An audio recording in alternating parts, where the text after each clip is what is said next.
Welcome back to Pause and Respond. I'm Josua Rine, licensed professional counselor.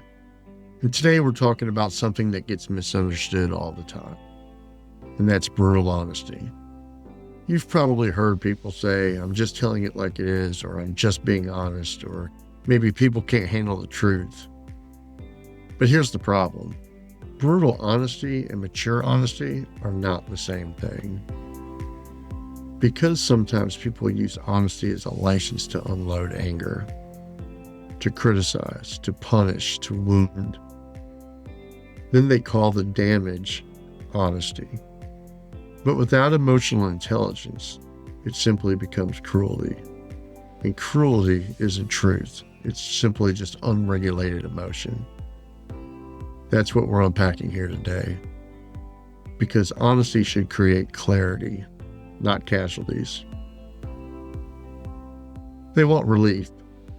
Most people assume honesty is the hard part.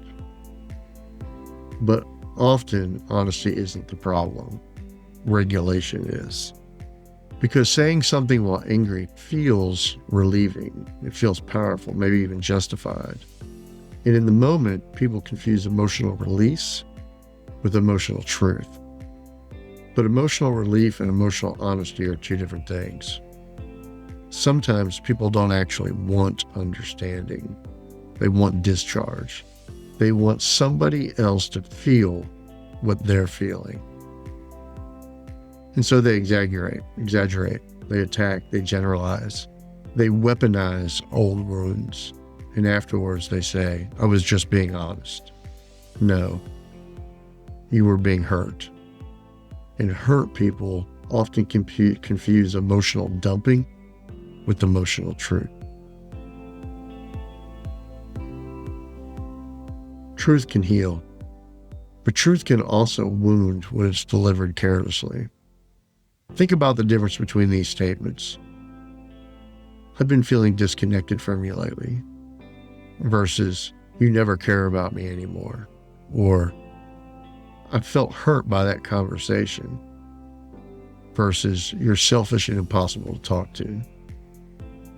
Both statements come from pain, but only one creates understanding.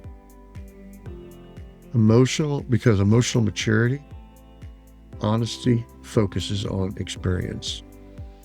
Immature honesty attacks identities, and identity attacks almost always create defensiveness. Because nobody listens well when they feel emotionally threatened. Sometimes honesty just becomes armor, a shield, a justification, a way to avoid personal accountability. Because if someone says that hurt me, the response becomes, well, it's the truth. You just can't handle honesty. I'm not going to sugarcoat things. But honesty does not remove responsibility. In fact, emotional maturity increases responsibility. Because emotionally mature people understand that just because something is true doesn't mean it should be said impulsively. And just because something should be said doesn't mean it should be said harshly. Timing matters, tone matters, intent matters. The relationship matters. And of course, truth matters.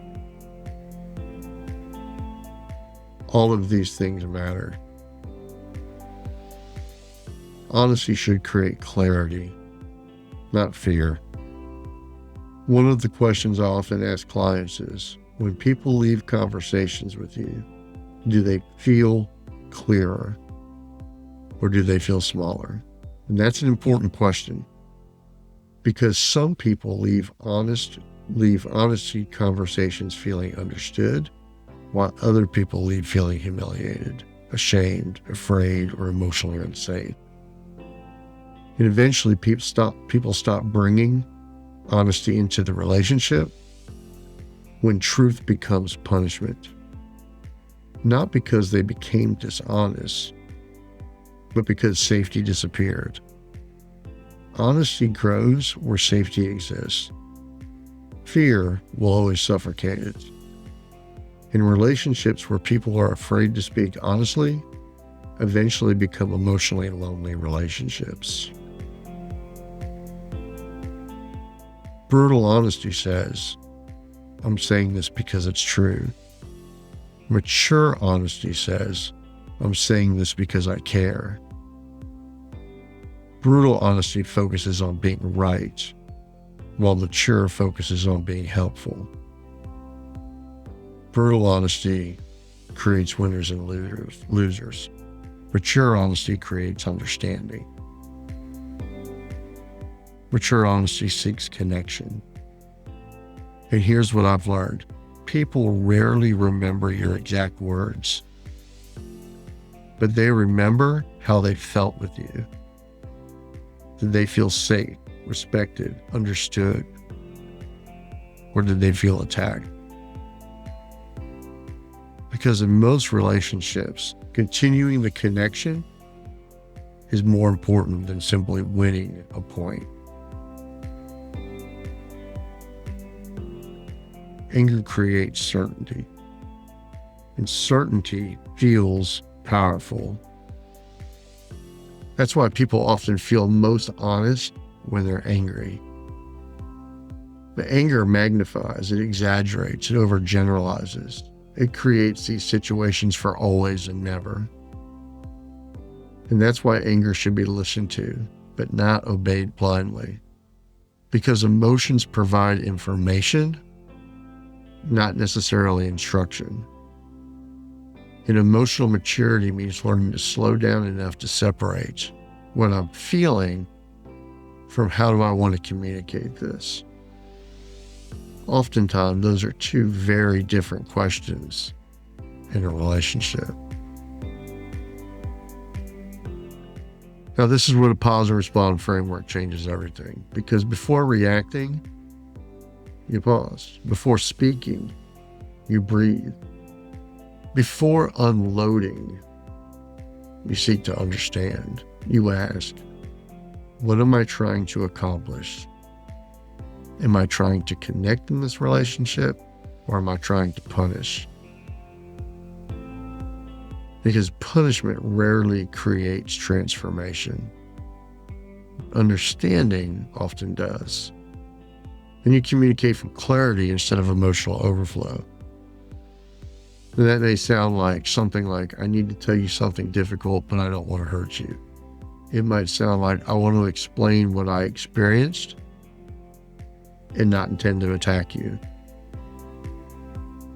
It might also sound like, this conversation matters to me, and so do you.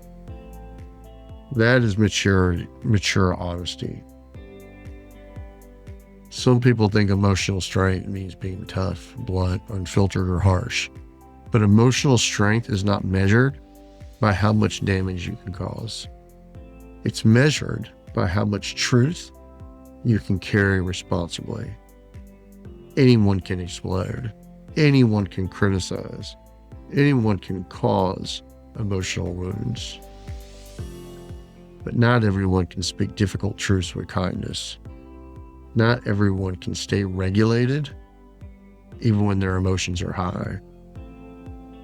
Not everyone can combine truth with compassion. Those things take strength. So the real goal. The goal isn't brutal honesty. The goal isn't trustworthy honesty. It's honesty people can hear. Honesty that creates understanding. Honesty that strengthens relationships instead of destroying them. Because the truth does not need cruelty to be powerful. Truth by itself is powerful enough. So today's challenge, ask yourself, am I using honesty to create connection? Or to simply just release pain? Am I connecting truth or emotional overflow? Am I trying to understand what this other person is experiencing? Or am I simply trying to win? Because honesty without emotional intelligence often becomes another form of avoidance. A way to avoid responsibility, vulnerability, empathy. And those are not the signs of maturity. So if this episode connected with you, the new book, Pause and Respond, The Honesty Advantage, goes much deeper into emotional honesty, communication, resentment, and boundaries, and learning how to speak truth without becoming reactive. You can get the books, workbooks, podcast resources, and coaching information at pauseandrespond.com. And if this episode helped you, share it with someone who believes honesty and kindness cannot exist together, because they absolutely can. This is Pause and Respond. Less reaction, more choice.